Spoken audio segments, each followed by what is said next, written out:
Mahilig ba kayo mag-shopping online? Lalong-lalo na yung mga kabayan nating OFW na nagiging libangan ang pag-check out sa Lazada or Shopee kapag umuwi ng Pilipinas.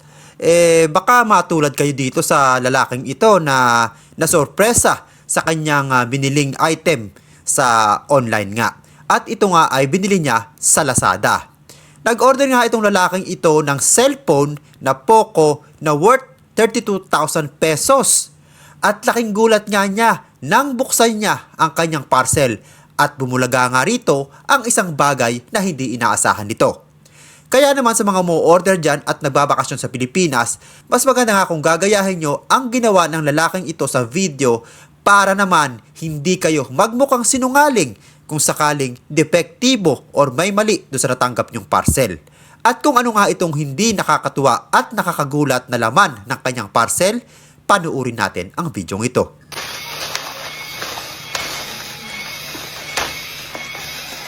Wala ko may kutsilyo dyan, nak. Meron ka dyan, ano ko?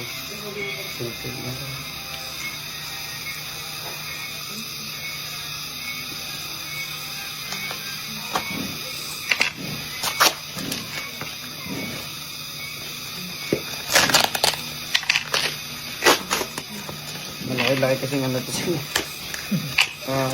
Balot na balot Ano na. Kung mapapansin nyo, Dadalhin parang ko ito masyado ng- siyang malaki para sa cellphone. Unad! Sabi mo sige. Ano na mag-ano? Unad! Unad! Mamaya ka lang, mamaya ka lang. Hindi ka kakitigyan eh.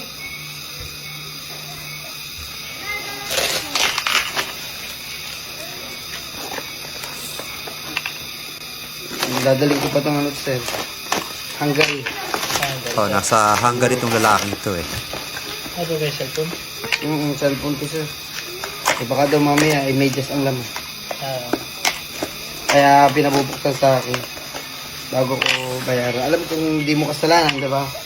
Eh, maganda yung may video para ako pang managot. Umano to eh, Poco. Dami naman ito. Wala akong baksan ito. O bato nga, sir? Oh. Sir, bato. Ayan no? Bakit bato laman ito? Hindi ko alam siya. Deliver lang kami sa... Bato yung laman?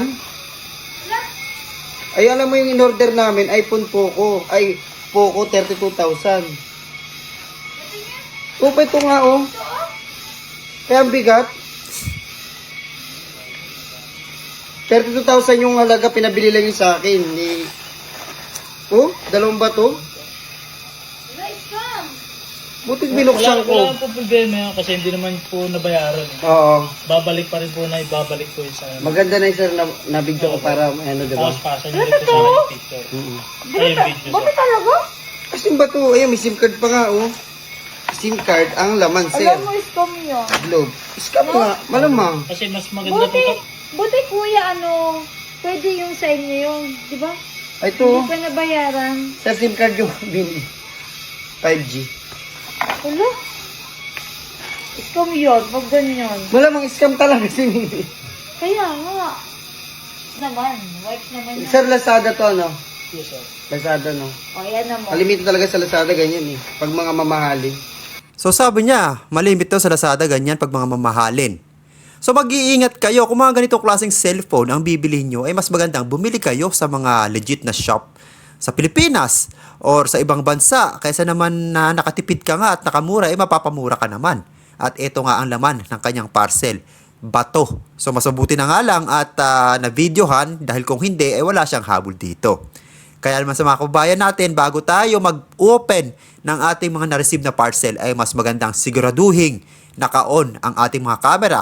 Dahil sa panahon ngayon, ang basehan na lamang ng pagsasabi ng totoo ay kung may pruweba kayo na binuksan nga nyo ito at sa harap mismo ng camera ay nakitang walang laman or iba ang laman na natanggap nyong parcel. Para naman hindi sayang ang perang ipambabayad nyo or ipinabayad nyo na doon sa parcel na natanggap nyo. So lagi po tayo mag-iisip mga kababayan para hindi tayo naloloko. At kung nagustuhan nyo ang video ito at bago ka pa lamang dito sa aking YouTube channel, ay ini-invite kita mag-subscribe at pahit na rin ang notification bell para lagi kang updated sa mga viral video at balitang OFW na ina-upload natin dito sa ating YouTube channel.